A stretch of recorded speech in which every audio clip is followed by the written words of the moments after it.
your life. Free whenever a cloud appears on the blue. Hello and welcome to Between Us. Make every conversation count. I'm coming on a rainy Sunday morning with my friend, an advertiser, a photographer, an artist, and storyteller, Gopal, aka Mumbaipaused, aka Slogan Murugan, and aka many other names. Gopal, welcome to the show. Thank you for being here. Thank you for taking time out for this on a lovely Sunday morning. Thank And I know you will have many other things to do, but you took time to be with me, with our team. I'm really grateful. Thank you for inviting me. Pleasure is all mine. I want to start off by first asking, since AKA Mumbai Post, so I know you were born and raised in Bangalore, but my question is, how has the city of Mumbai shaped your perspective as a photographer? And I'll also go to the Bangalore perspective, but first Bombay. What Mumbai has taught me is friendliness. A welcoming city, because the people here are extremely friendly. They might come as rude because they're busy and stuff like that. But even in the rudeness, they have this. There is this slight care for each other, which you only realize after a few interactions. Like, it can come out as brash. So I'm talking about from a Bangalore perspective, because Bangalore, first of all, it's not this crowded. So it's like the Japanese, they keep bowing to each other all the time. They have their rituals. So Bombay is no different. We have very similar space restrictions around us, and that has made people here slightly more empathetic than the rest of India, I would say. And I think that is the big difference the city has taught me. What is about Mumbai that makes storytelling more compelling? It is a city of storytellers. So since I think about a century or more, this is where all the storytellers from across India have been coming because of the film industry. Like, if you look at literature, like there is this latest compilation of stories by Jerry Pinto and Shanta Gokhale, which had short stories across like some 5-6 languages, all set in Bombay, which brings alive the city. So it's been attracting storytellers of all kinds for over a century. And I came here as an advertising professional, because advertising is also a form of storytelling. And I came here for work. As you know, I'm born and raised in Calcutta until I was 18 and a half, 19. And I know that I recall my dad telling me that film industry started actually from Calcutta, Yes. from Bengal. And I think it is a city with compelling stories. I don't know why when I look at Calcutta, I feel like it's a canvas, right? Can you say the same about Mumbai? Yeah, you can say the same about Mumbai. Yeah, so you can say that about all major cities after a certain size, because Calcutta at one time, and it still is actually, has been kind of where a lot of people come from all over. Yeah. Like, Calcutta has the entire, there are the major city of the East. Yeah, it's called the cultural capital of the country. It is. So similarly Bombay, but except the difference with Bombay is the commercial aspect. Yes. In the sense, it's purely commercial at some level and very transactional at some level. But Mumbai also has a dichotomy, right? Like, you can find a slum and you can find a high rise right beside each other, and yet both of them coexisting, right? And I think for an artist like you, that's a perfect pitch to tell a story, correct? Yeah, because you get both in almost the same frame. Looking at a photographer, like it's like layers, and the layers are not gated in the sense, like, for example, Delhi, for example, Right. or even Bangalore, not anymore, but even Bangalore, like, there are certain areas which are completely cut off from the rest of the city. In Bombay, theoretically, a billionaire can be seen eating vada pav, for example. Yes. I mean, yes. It is perfectly normal. I mean, if I see Mukesh Ambani eating vada pav on the street, why not? I mean, it happens here, and nobody Yes. will bat an eyelid. So, There's always this constant comparison because I have been in that city of New York and Bombay. In many ways, I find the pace, and really you will have, ghetto communities as well as high rises by side of each other. It's a whole different conversation altogether. But I wanted to ask you because you tell stories through the lens, right? What does eyes mean to you? What does eyes symbolize for you? I to me is they are unique in the sense it's like I see the city in a different way. You see it in a different way. I might be from a Bangalore point of view.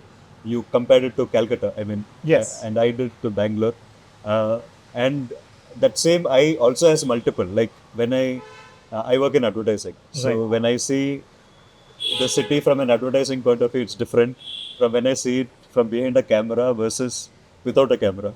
So it's like a fluid eye, Right. when each of it is unique and so and this and multiple uniqueness for each person. And going back to the earlier question about storytelling, now if I tell stories, I can tell multiple stories with that eye, putting on different hats or Right. lenses. So that's how I see eye says. Interesting. So when you decide to shoot, right? So that is when you have specific assignments. Gopal the photographer, and when you just randomly shoot something, Gopal the photographer. What is the artistic sense same? Because one part of it could be commercial, and the other part of could be your aesthetic desire to shoot something. What's the difference in the artistic sense? Okay, so one, it is not commercial because I shoot only for fun. Okay, great. Okay, so the commercial part of it is out. I do shoot. I have shot Yes. earlier for commercial. So there, I actually put on my the storytelling part changes. Uh, so there is always a purpose when it comes to the commercial. The story that is being told. Like for example, if it is about, say, if I am shooting about water, for example. So I would like to tell the story from another's point of view, the target audience point of view. So the picture would be shot that way. Whereas if I am shooting for my blog or for my Instagram, there I have total freedom. Not just But it freedom. still has a purpose, right? It has a purpose. So my purpose is to tell the story of the city. So like for example, I take a picture of you right now and I put it on a blog. I will find a way to connect it to the city. I will not make the story about you. You are a character in the larger canvas, which is the city. So I always say it for my personal thing or for my blog.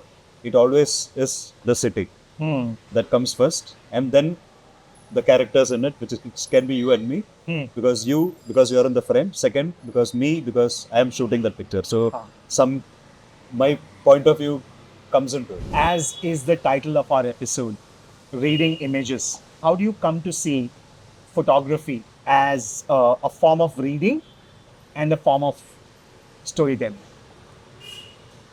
Okay, as a form of reading,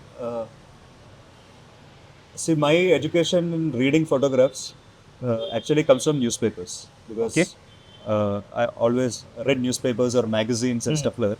And I don't like when I was growing up, there was Illustrated Weekly of India. The name itself was Illustrated Weekly, so they had large photographs. Pritish Nandi was the editor at one point in time. Yeah, right? correct. This was when Pritish, I mean, early 80s, so Pritish Nandi would have been the editor at that point of time. So, and Time magazine, and more than Time, it was Life magazine. Yes. So, Life magazine, because there used to be a library, I mean, Indian libraries used to have Life, at least in Bangalore. You always would find Life and Time, and then Illustrated Weeklies, Caravan, Onlooker, Sunday. There are lots of magazines at that point of time which had photographs, as well as newspapers that used to have, all newspapers, even now, some of them, continue to have one photograph a day, which tells the story of the city, which newspapers have reduced, but have reduced using, but still, it is still the most interesting thing, like the cartoon, that is a break from all the rest. Like, for example, there's a water shortage in the city, and either you can show a nice picture or you can write 1,000 words. It's usually the picture that makes a Correct. bigger impact. So reading images is something that everybody has in it. In the sense, we react to images in beautiful ways. How we react will change based on different influences. Like, I was lucky enough to have Life magazine or Illustrated Weekly or so on. But if you take Indian magazines of those days, they had beautiful illustrations. Yes. More True. than photographs, they had amazing illustrations and things. So people loved it. You have some of the greatest artists in India, all used to draw for magazine stuff like that. So reading pictures is something that comes naturally to us, starting from cave paintings. So photography is a continuation of it. Now, how do people read? That is very subjective. In the sense, some people like because a lot of our stuff, like I think it was Orhan Pamuk who said that we lost our memories at the movies. Yes. So what happens is, when you read pictures, earlier it used to be paintings that you saw and stuff, and photographs that you saw, that then it became movies. Like Bombay's Imagery is completely built by movies. So we had Rishikesh Mukherjee and movies of the 70s and 80s or 60s, or even the movies with Ashok Kumar and Kishore Kumar with that Gadi going through that. Chalti Ka Naam. Yeah. So Bombay's Imagery was created by movies. In fact, I still remember, right, when you used to have these movie posters all over the city. Correct. And there was no social media, no 30-second shots. So you had to convey almost everything through these posters. Right? The way the protagonist looked, the way the antagonist looked would clearly define that this is the antagonist, this is the protagonist. Exactly. The theme. The size of the face. Right. And similarly for cities, like for example, all our memories about Do Divane Shahar Mein is the song, and then you talk about Bombay housing. Then you take a movie like Sai Paranjpe's Katha, which had the chawl. True. So, and if you're a Maharashtrian, your stories, your imagery of Bombay comes from Pula Deshpande's stories, for example, and the comedy and the stuff, which is translated to movies by other people, or Nukkad and all those things which came on Doordarshan. But its roots, like earlier you had to imagine the chawl, then it became movies, then it became television, and now it is Instagram. So people are always reading images, and reading images come naturally to us. It's just that what influences and how we read images change from time to time and based on our influences. I want to really understand the creative process, but before that, do you feel the introduction of iPhones and new phones which has great cameras, and in general, because people are getting access and exposure to arts and artists across the globe, you probably may not need a formal training in photography if you want to really capture stories. I don't have formal training myself. I am a product of...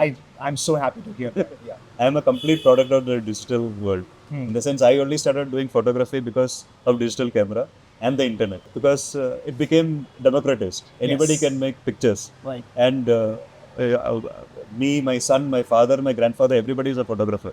And they can share images. So now it is collectively built. So I have no complaints. I think we are not shooting enough is my complaint. When it comes to the creative process, right? I think I've already asked this question. What draws your attention first? The people, the architecture, the light, or something else? Like, if I were to answer that question, I would say the story. I mean, I am always looking at it from a perspective of story.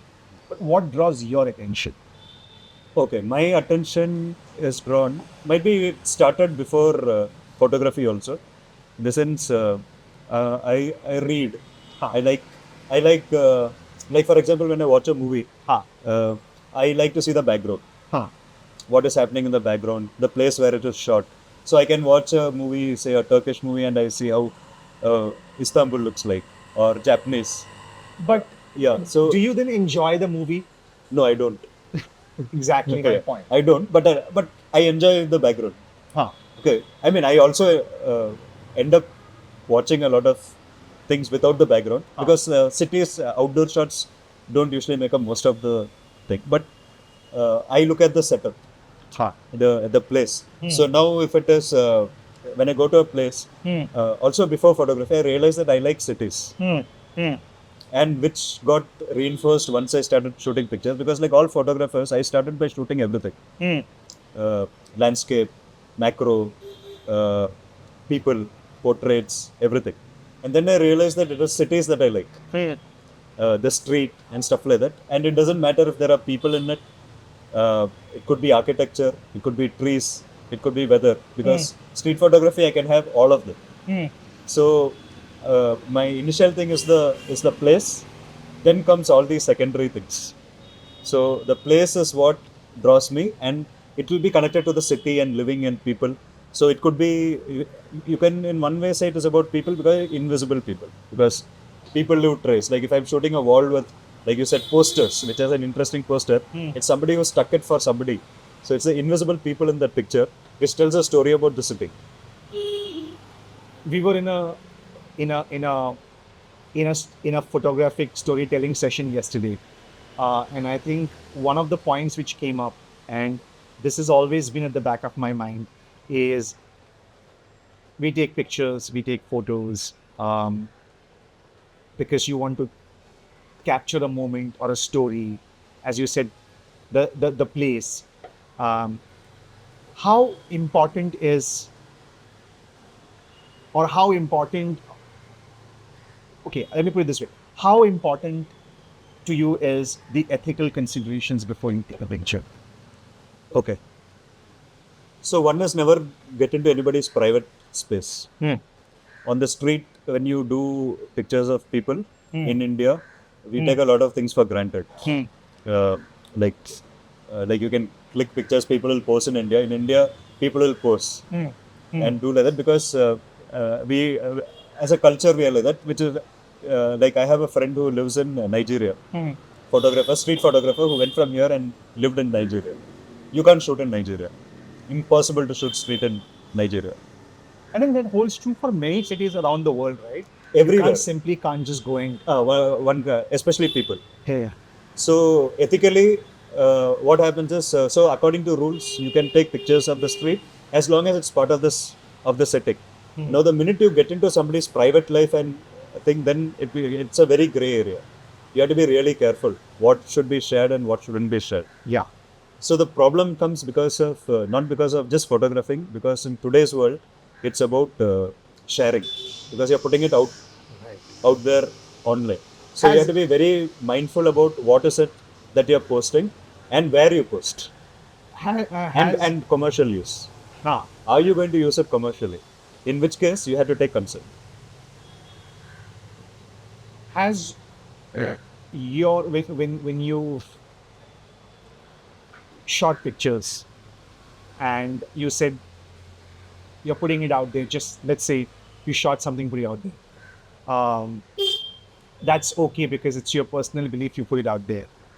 If it's an assignment and you have to shoot something, and this is very important, I think, for people around, how often has your personal beliefs stopped you from going ahead with a creative project, or your personal belief has led you to take up a creative assignment?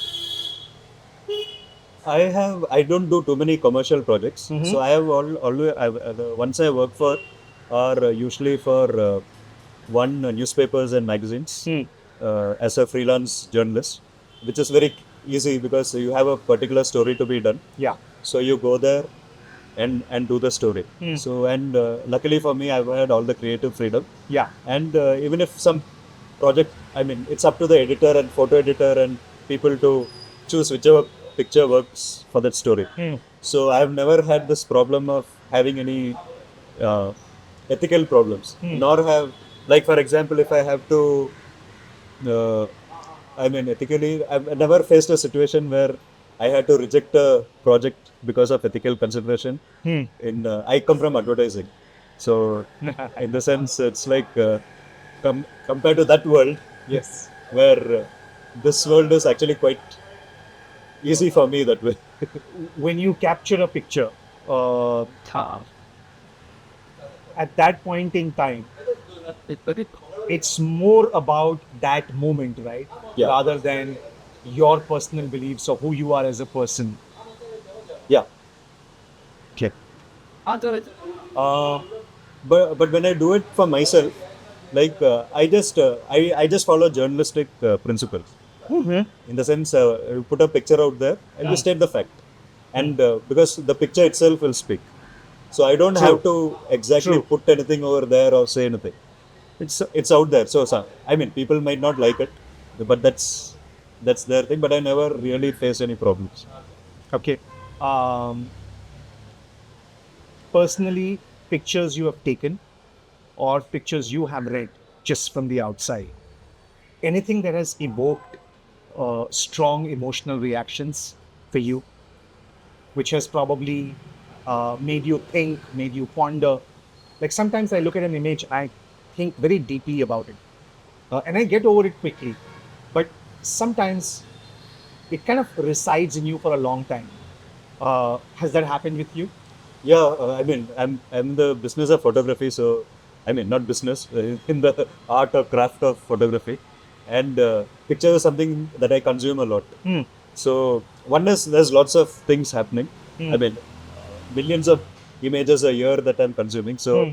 very few actually sticks out in this day and age. Hmm. But it's actually the older pictures that stand out. Like for example, I'll go back to Life again, Life Hmm. magazines. All those images that used to come in Life magazine, which had it could be portraits, Hmm. it could be shots from say the Vietnam War, Hmm. it could be from the Bangladesh War, Hmm. for example, War of Independence, 1971. Hmm. I mean, there are some very strong images from those. Those stick, but I also like daily images. Hmm. I mean, like for example, there is this one image of which find very poetic. Hmm. Is that there was this picture I think came in Hindustan Times. I don't remember the photographer's name, about 3 4 years back. Hmm. About there's this pond in Mahad Hmm. where Dr. Ambedkar had gone and uh, touched the water Hmm. against the wishes of the people around there. Hmm. And every year that is enacted. Hmm. So there was this very beautiful picture shot by a Hindustan Times journalist of a group of women dressed in white and blue saris touching the water. Hmm. And a very poetic image. It's just craft. It's a beautiful image that is there. I'll try and share it with you later, and you can probably put it Yeah. and show it with it. Very simple image. I like these daily images like that, Hmm. which are just part of the news story, but just tell a story. It could be like like Syria.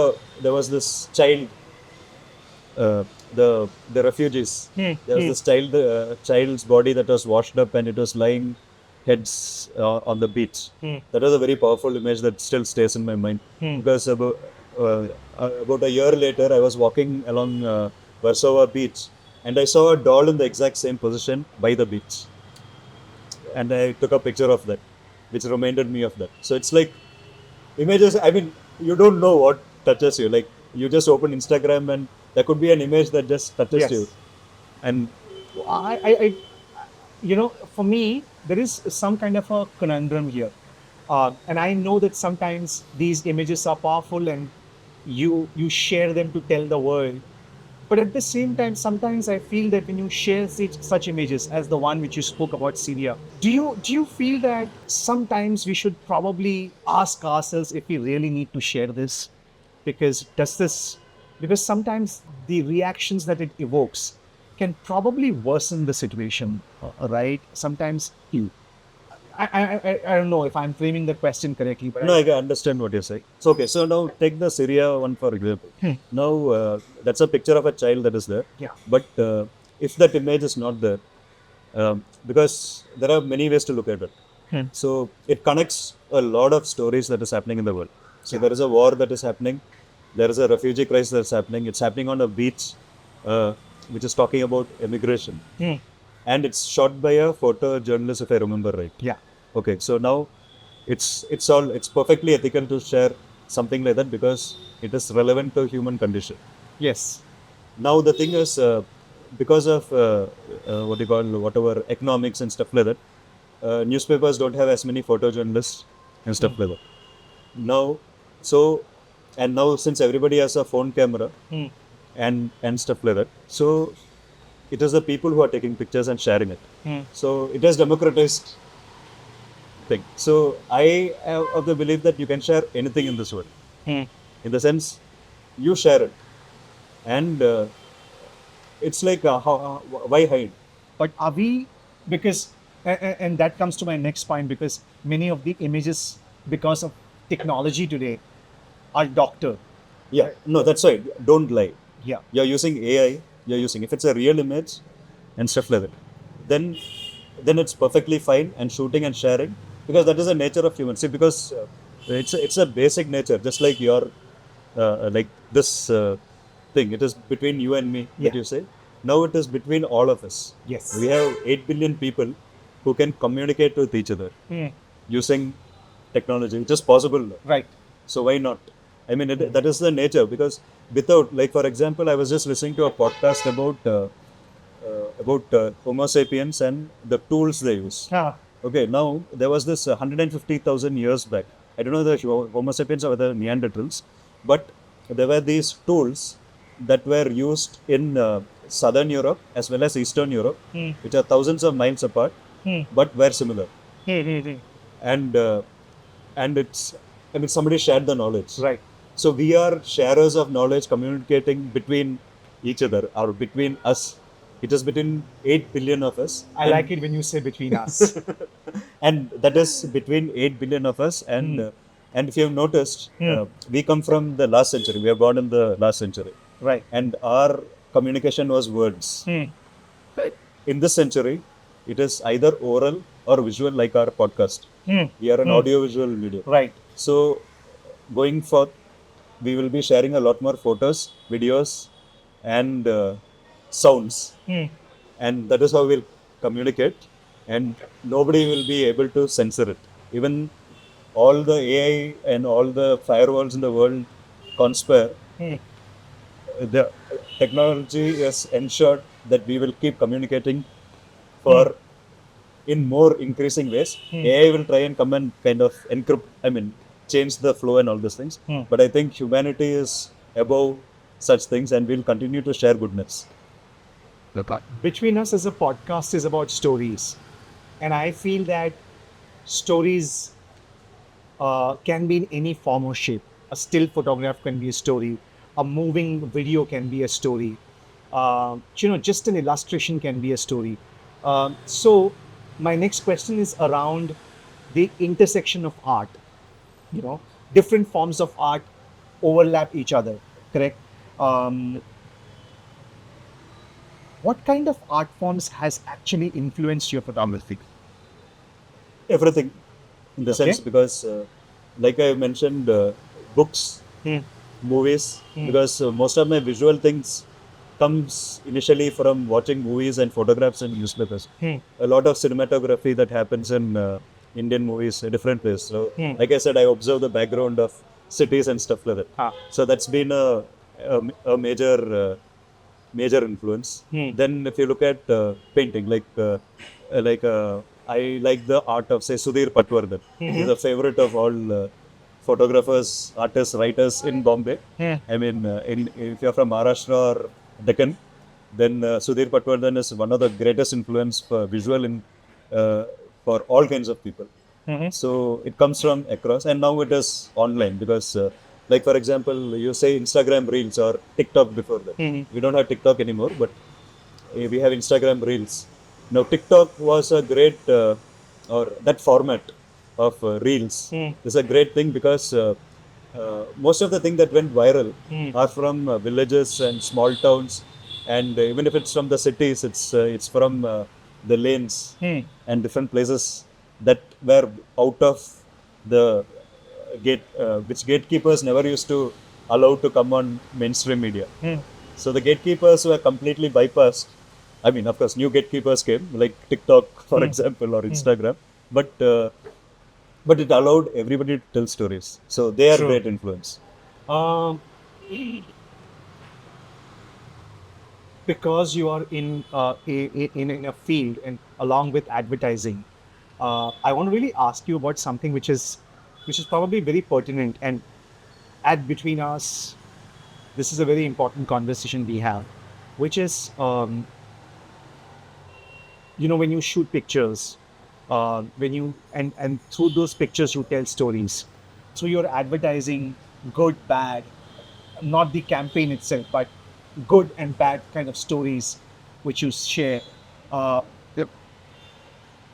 how do you maintain your personal well-being, your mental health, your because as I asked you earlier, it deeply sometimes stories can deeply shake you or move you, and you are doing this almost always. How do you maintain it? Or for that matter, this is also something which I would like you to share for other artists, any artists and especially photographers, because I know it can, when I tell stories, when I share stories, I know I have a process where sometimes I do have a breakdown, not mentally, but I break down the story and it affects me.